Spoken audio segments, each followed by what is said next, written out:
Hello, everyone.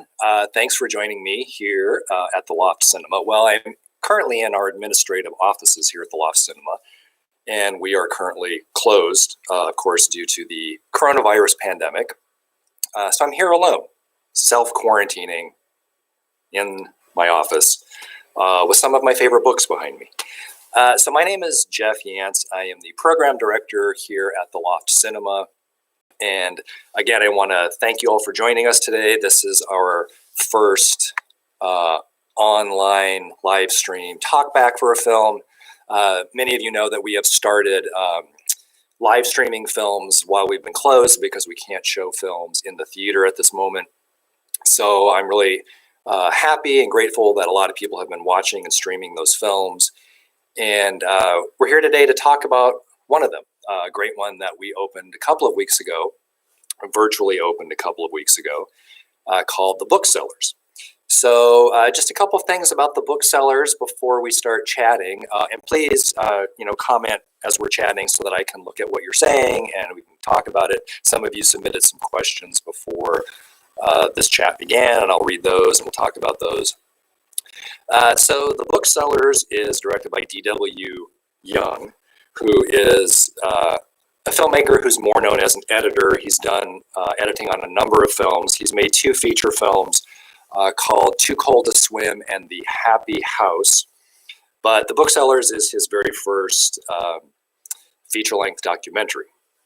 And it's very well made, I think. And you may have noticed, if you watched the film and you sat through the credits, you may have noticed that one of the executive producers of The Booksellers is Parker Posey, who of course is the famous actress who was known as the indie it girl in the 90s. She was in a lot of independent films, probably best known for starring in Dazed and Confused and Party Girl and The Day Trippers. And also she's one of Christopher Guest's repertory company. She is in most of Christopher Guest mockumentaries, I think all of them, like Best in Show, where she plays the very stressed out owner of a very stressed out dog, and she has the braces, and she's hilarious.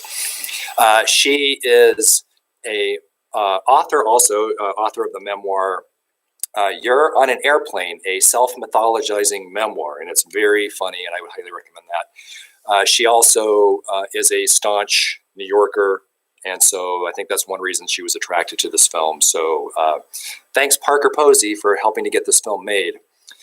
So if you are a book lover like I am, you know that it's a very rare thing to get a new film being released that is so unabashedly celebrating bibliophilia. You don't see it very often. So this film is really, on the surface, it's a journey through rare book selling in New York City and sort of visiting some of the people who sell rare books, antiquarian book dealers. But I think in a larger sense, this movie is really about book culture and the importance and significance of the printed word, books as repositories for culture and history and ideas and identities. And there's a great quote by Susan Orlean in the film that I had to jot down. Susan Orlean, of course, the author of The Orchid Thief, which became a great film starring Meryl Streep and Nick Cage. Susan Orlean in the film says, "Books are a cultural DNA, the code for who as a society we are and what we know." And I think that pretty much sums it up. I would also add to that, books are magic. And as a kid, I really don't know where I would have been without books. They really, I think, saved my life. Books and movies. But I always thought of books as, I refer to them as magical teleportation devices, because I really felt that when I was reading a book, I was somehow literally being taken to another place, whether it was 20,000 leagues under the sea or whether I was taking a trip 80 days around the world. And it wasn't until later that I realized, no, that's just what they call imagination. But that's what books are wonderful at doing, is really firing up the mind, which is why it's great when kids get into reading at an early age. Also, just before we get started, I wanted to offer full disclosure that prior to working at the Loft Cinema and being the program director here, I was a bookstore owner as well. And in fact, all of my adult life, with the notable exceptions of a few rough retail jobs and food service jobs, I have primarily worked in bookstores and in libraries. So that's really my background as an adult in the workforce. And I also, as I mentioned, owned a bookstore called Reader's Oasis here in Tucson from 2000 to 2005. And I co-owned that with 3 other folks. And ironically, the space we're sitting in now, which is the Loft Administrative Office here, used to be Reader's Oasis Bookstore. So it's kind of an ironic, totally unplanned. We just ended up back here in this office about 3 years ago. So I still am haunted by the books and the authors who roamed free in this store a few years ago. And working in bookstores was nothing quite like owning a bookstore. Owning a bookstore is really like being in a very dysfunctional romance. You're usually very giddy and excited about what a great thing this relationship is, while you're constantly worried that you're doing the wrong thing. The relationship's going to end any day. And but usually the good outweighed the bad, of course. And or a bookstore, of course, is a space of retail commerce, but I always saw it as a cultural space and a space of ideas. Living the life of the mind as a bookseller was a very attractive notion to me. And there was nothing better than just sitting around talking about books with people. Talking about movies is equally good, but talking about books was just really great. And at a bookstore, you tended to have more time on your hands than at a movie theater. So I got to meet a lot of interesting people, read a lot of interesting books, and it was great. But in 2005, we closed because that was the era of Barnes & Noble and Borders and Amazon really sort of decimating the independent book landscape. And a lot of stores closed during that period. And we stayed open for 5 years, which was pretty cool, but it was not to be. But it was a great experience, and I always will have a love of bookstores. I go to bookstores every time I go to a different city. I always have to check out the bookstore scene. And somebody left a comment or question before we got started. Jeff, I loved your bookstore Reader's Oasis back in the day, as I was referring to. Would you mind sharing any stories about authors whom you invited to visit and sign books? Did you have any favorites? Any wild stories to share? Yes, there's always wild stories to share when you're working in a bookstore, even though that seems contradictory. Bookstores don't seem that wild, but they can be. We had a lot of authors here. Barbara Kingsolver, of course, because she was a Tucsonan at that point. Charles Bowden, Sherman Alexie. Probably one of my most memorable guest experiences that we had at this store with an author was the Andrew Vox, who was a mystery writer known for the Burke novels like Hard Candy and Blossom. Andrew Vox, if you're familiar with his work, is a very sort of extremist writer. He does write very, very kind of graphic mystery thriller novels. And he's also known for being a very flamboyant persona. So when he came to Reader's Oasis, he did a signing here. I didn't quite know what to expect, but he was certainly interesting dealing with on the phone. When he showed up, he was wearing, of course, an eye patch, which he always wore, and a very long leather duster jacket. He also brought with him a female bodybuilder bodyguard. She was very, very bulky, very tough looking. She was dressed in an all-leather bodysuit, and Andrew Vox made sure that she stood directly behind him while he was signing books here in the store. And I was pretty sure that he had coached her to intimidate people, because she would randomly pick out people and go up and sort of harass them. And I thought it was great. It was like live theater, really. But he was certainly one of the most colorful folks that we had here. But we had many, many interesting people, as I said. So here's another question on our chat from Emma Rodriguez. I have a question. What were your interactions with other bookstore owners and collectors like? Well, I did want to just give a shout out. I made a list so I don't forget anyone. Some of our local independent booksellers here in Tucson who are still here and fighting the good fight and keeping independent bookstore spirit alive and well in Tucson, Arizona. Antigone Books, of course, one of our favorites on 4th Avenue. Mostly Books on Speedway, East Speedway, Speedway and Wilmot. Clues Unlimited, which is in the Winter Haven area, and it's a mystery bookstore, which I think is great that we have a genre-related bookstore, specific bookstore here.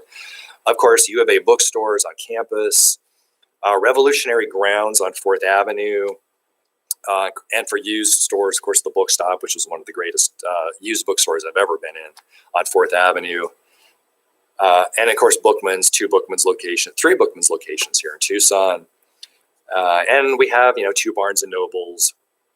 And I would give a shout out to the Singing Wind Bookshop, which is in Benson, which is great, which has been there for 40 plus years. It's on a working ranch. If you've never been there, it's great. They specialize in Southwest books. And it's just a fun trip. It's a fun day trip if you want to go check out a bookstore in Benson. It's a little east of here. So my interactions with other bookstores were always great because we were a community. We all banded together. We were all united in our love of selling books and also in surviving. All of the bookstores I mentioned were around when Reader's Oasis was around, so I dealt a lot with a lot of them. We worked together on events. We shared ideas. And I would always be happy to refer patrons to one of those other bookstores if we didn't have a book that someone was looking for. And I feel like that's the democratic kind of camaraderie that we all had, that everyone liked everyone and we were all in it together. So yeah, I have nothing but good things to say about all the bookstores here in Tucson that are still around. Ironically, of course, Borders, which was one of the main competitors for independent bookstores that knocked out a lot of bookstores, is no longer in business. But Barnes & Noble is still here, and I enjoy, still to this day, having a brick and mortar store that I can go browse in, for sure, even though I have complicated feelings about Barnes & Noble as a chain, of course. But again, books on shelves. I will go in and look at books on shelves anywhere.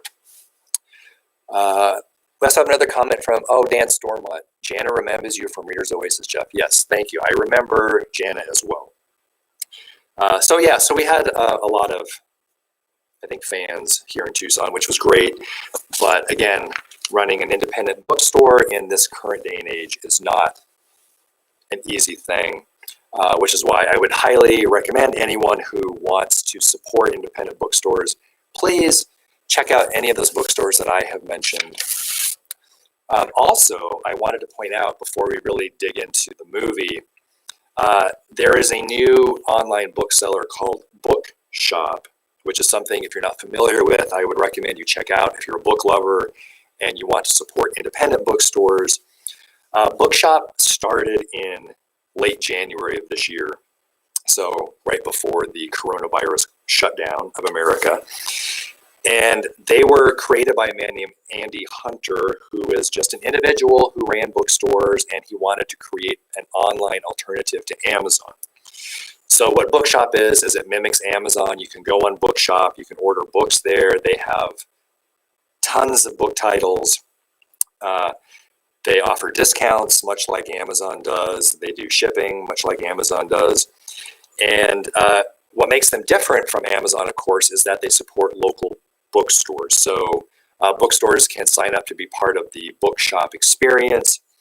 And if you are signed up as a bookstore with bookshop.com, you will get 10% of the profits that they make each month. And that pool is divided among all the bookstores who are participating. They also give 10% to publications that triggered the sale of the book on their website. So you may know that when you read, say, the New York Times review of books online and it says, do you want to buy this book? Here's a link. It always funnels you to Amazon. Everyone gets funneled to Amazon automatically. And that's because these publications, whether it's Esquire or New York Times Review of Books, whatever it is, they get a kickback from Amazon every time they send someone to their website to purchase a book. So that's a big part of how Amazon makes money. So what Bookshop is doing is they are giving publications what they call an affiliate commission. So if they get a referral for sale from a publication, they give that publication a percentage of the profits. And they give them 10% as opposed to Amazon's 4.5%. So it's actually a better deal for the publication. And then 10% of the proceeds, the profits also go to Bookshop itself to maintain itself.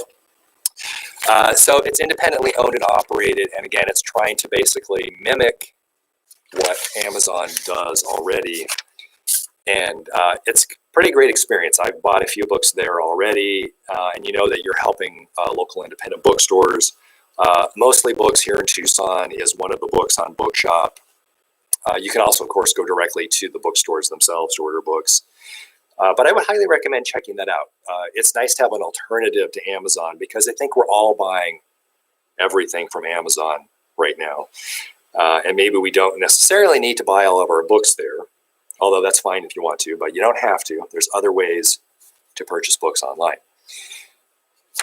So I was going to look and see if we had any other questions. We had a couple of questions come in about the movie, The Booksellers, earlier. This one is from Mary. And Mary writes, the disappearance of the hunt for book collectors due to the internet reminds me of the change in viewing old movies. Back in the day, the only way to see a favorite old movie was to watch it on TV, and those showings were few and far between and not predictable. Therefore, it was quite a pleasure to run across a movie I loved. Once movies became available on tape, DVD, and now streaming, the thrill is not gone exactly, it's just different. I resonated with the Booksellers' lament. So I agree with that, Mary. A big part of course, the movie, The Booksellers, is these rare book dealers talking about how the internet has really sort of changed the industry for collecting and selling and archiving rare books.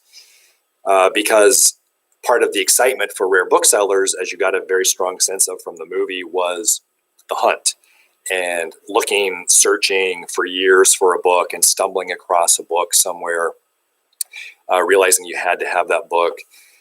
And what I liked about the movie is that it really sort of played up the fact that books are objects to these booksellers, that it's not even so much, I think one bookseller says, I don't want to read this first edition copy of Moby Dick, I just want that book. They may not want to read the book, but there's something about the object of the book itself and holding the book, putting it on a shelf, looking at it, knowing you have it, that's very appealing. And online culture, of course, has really changed that whole process. So now you can easily find a book. If you can do a Google search and you have a credit card, you can probably find most anything you want, which isn't really as exciting. It's not really collecting so much as it is buying books. But you can find almost anything you want now, which is good in a different way.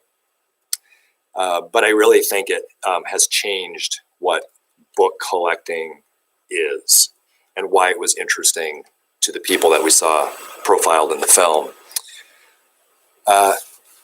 Here we have another comment from Margaret Lacey. Oh, hi, Margaret. Margaret's a volunteer here at the Loft, and she's great. Jeff, did you ever visit any of the bookstores shown in the movie, either still open like the Strand or closed such as the Gotham? Yes, both. Like I said, whenever I go to another city, I love to check out the bookstores. The Strand in New York on 4th Avenue is an amazing experience. 8 miles of books, as they promote, and it's huge. It's exhausting. Wear good shoes if you go to the Strand. And it's still there, and I know that during the coronavirus pandemic, I believe they've had to let a number of workers go. They have a huge staff. But but they are still around, and I'm sure they will bounce back fine after this. They're an institution. They're really amazing. The Argosy Bookstore in the film too, I've been to. That's the bookstore that's run by the three sisters who were the daughters of the original owner. And that's the oldest bookstore in New York City. I think it was founded in 1925. And if you get a chance to go there, it's great. I think it's 6 stories of antique books, antiquarian books, antique maps. It's really like a museum / retail space / carnival if you love books. Really amazing. And it's really great books going to bookstores and seeing how their identities are different and unique to their city, their geography, their region, the tastes of the owners. And strangely, a lot of them have cats, which is a cliche to have a bookstore with a cat in it, with big Maggie Smith eyes looking at you from the bookshelves. But that seems to be the reality. Clues Unlimited here in Tucson, the mystery bookstore, used to have a pet pig in the store in lieu of a cat, which was always a little disconcerting. I'm not sure they still have the pig. I don't think so, but it was a big pig. It was penned up, and it would just kind of snort while you were looking at books. Who else do we have here? Oh, so Dan Stormont says, Jeff, what are your thoughts about the big independents, the really big independents like Powell's? I'm also curious, you mentioned libraries, having worked at PCPL myself in the past, I was curious which libraries. I worked at the university library, the U of A library, all through college and a little bit after. And it was a great experience. It was a different kind of experience than a bookstore, of course. A lot of it was also about crowd control because you had a lot of very interesting folks coming into the library. But it was equally good in its own way, for sure. And I'm a big supporter of librarians. I think they are just amazing cultural resources, and I have the utmost respect for librarians. I can't say enough about them. And about the big independents like Powell's, I think Powell's is great, and I shop online at Powell's a lot, and I think they do a pretty wonderful job. I think the sheer size of a store like Powell's sort of necessitates that they behave like a chain in certain ways. But again, I still think they're great. One thing at Reader's Oasis that I learned about the book industry is that one reason independent bookstores can't really compete with chains on many levels is because of, I would say, collusive deals between the book publishing industry and the chain stores.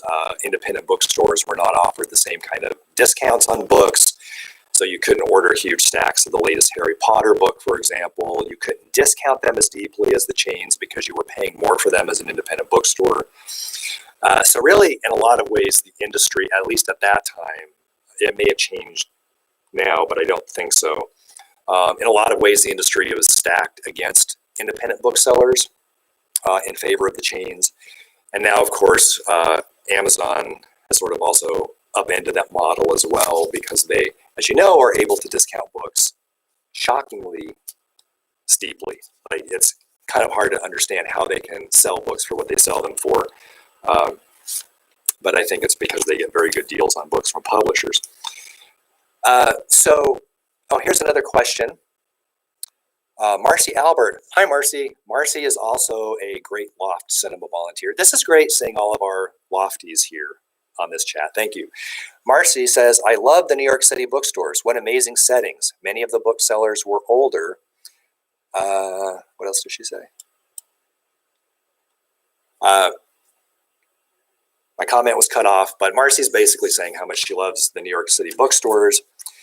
And did everyone love Fran Lebowitz in the film, The Booksellers? I think it was very smart for them to get her to comment on the New York City book scene. She's hilarious, but she's also very insightful, and she's kind of been around forever. I love her comment about how when she was younger in the 50s, she would go to these rare bookstores, and they were typically run by old men who would get very annoyed if you dared to try to buy a book from them, because what they really wanted to do was stand around and read all day. And I have found that to be the case in a lot of rare bookstores, that that's the customer is not always first, I would say. But that's part of the culture. There's Jerry Morano. Hi, Jeff. Don't forget to mention the Friends of the Pima County Public Library, online sales only for now, as another awesome local bookstore. Yes, Jerry, that's very true. Friends of the Pima County Library, who are great. We work with them for our Kids Fest every year. They donate books for us to give out to kids. They are great. They're also a great resource. Yes, thank you for that. Robert Fausch says, I go to London frequently. That is bookstore heaven. Do you know that Waterstones bought Barnes & Noble? I read that Powell's may be closing. I did read that too, also about Powell's. I don't know if that is confirmed or substantiated, but I did hear that. I hope not. And I hadn't heard about Waterstones buying Barnes & Noble, but that is not surprising, because I know Barnes & Noble is not in the best economic situation right now. And they haven't been for years, which is kind of ironic. And here's Marcy again. I felt hopeful with some younger booksellers. Do you think this culture will continue?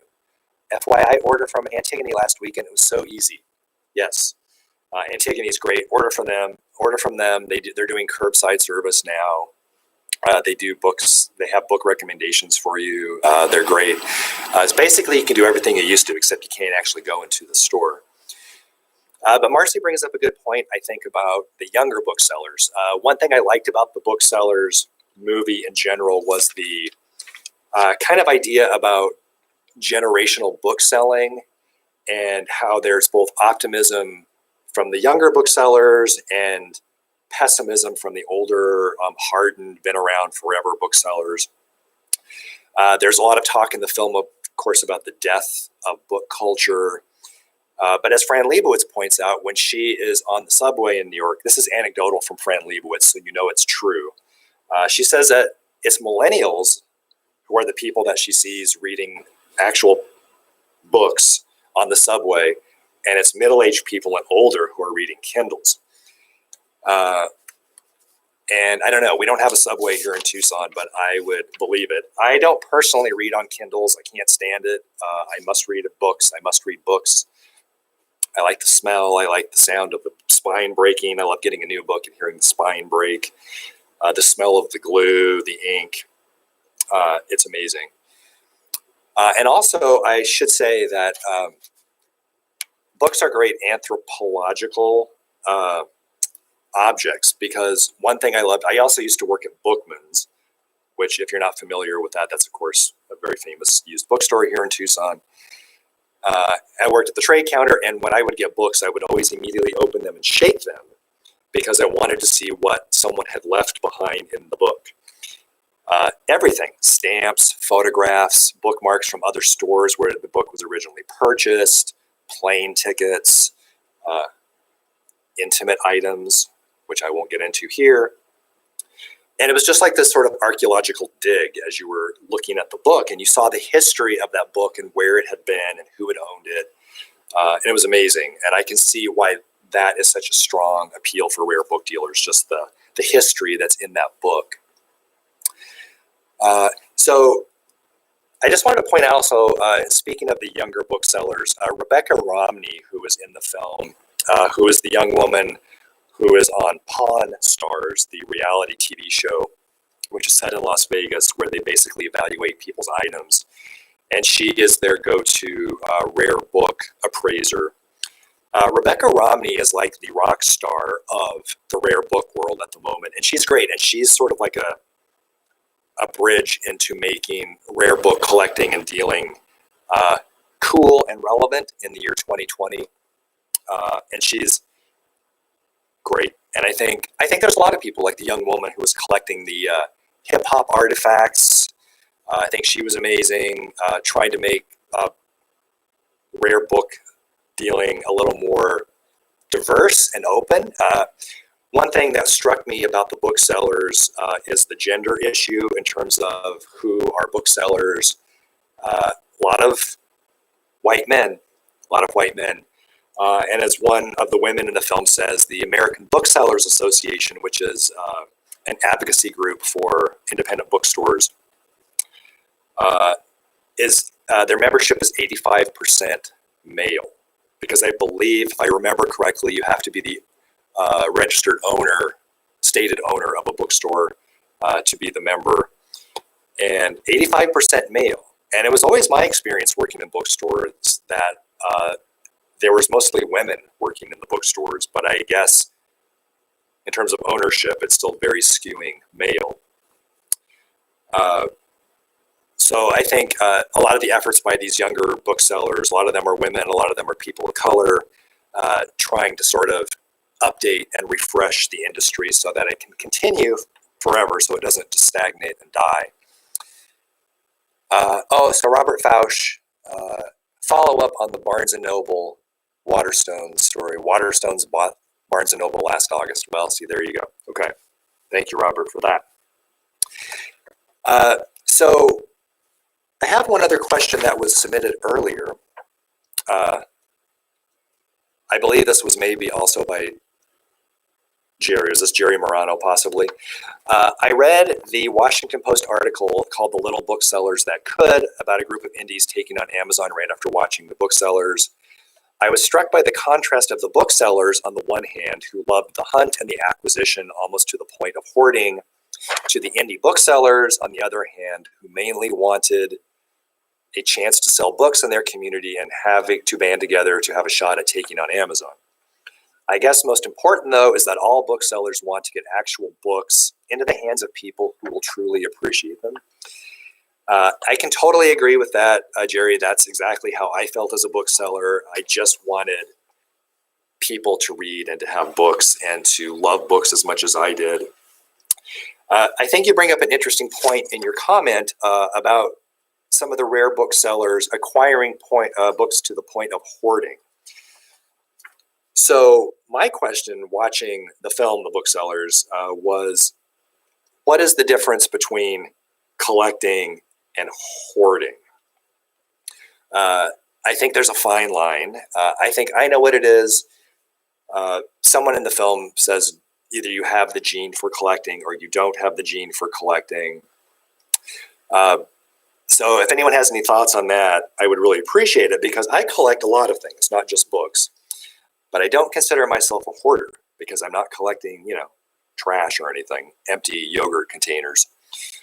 I love collecting books. I love collecting ephemera. And as we saw in the film, a lot of rare book dealers not only collect books, but also ephemera around books, especially if they're creating archives, because you don't want to just look at an archive that's nothing but books open to the title page. But again, I don't think I'm hoarding, but other people may have a different opinion on that. But I do believe that you need the gene to collect things, because I think a lot of people just don't understand the need. Like all the time I hear from people, I don't know why you keep all that stuff. I don't know why you have all those books. Are you reading those books constantly? I'm not reading the books constantly, but I like the fact that I have the books near me. They're very, very comforting. So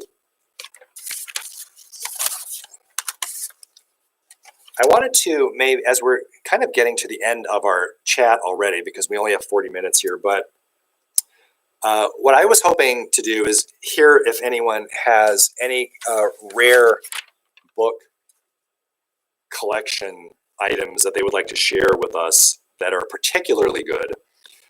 Anything you're particularly proud of, excited to own. Since so much of the movie is about people who love the things they have, maybe to the point where they shouldn't be trying to sell them because they don't want to actually get rid of those objects. And I'll get the ball rolling if anyone wants to jump in here, but probably my best rare book find that I still have is a first edition hardcover of Infinite Jest by David Foster Wallace. And I found this book on the shelves of a bookstore, and it was not priced as a rare book, certainly. I think perhaps the store didn't know what it was necessarily. But it was a first edition hardcover copy of that book, which is also happens to be one of my favorite novels. And then I was lucky enough, I think it was in 2004, to get to meet David Foster Wallace because he came to Tucson. Of course, he's an alumnus of the University of Arizona Creative Writing Program. Some of you may or may not know that. But he came back in 2003 or 2004 to do a reading at the Poetry Center. And I got to meet him and have him signed my edition of Infinite Jest, which now sits on a very high shelf in my house. And I don't ever touch it, but I look at it every day when I leave my house. And I have looked online to see what it's worth. And it's generally worth anywhere from $1,500 to $2,500 or more, depending on the condition. But I don't really care. I would never, ever, ever sell that book, ever. I don't care what kind of a situation I was in.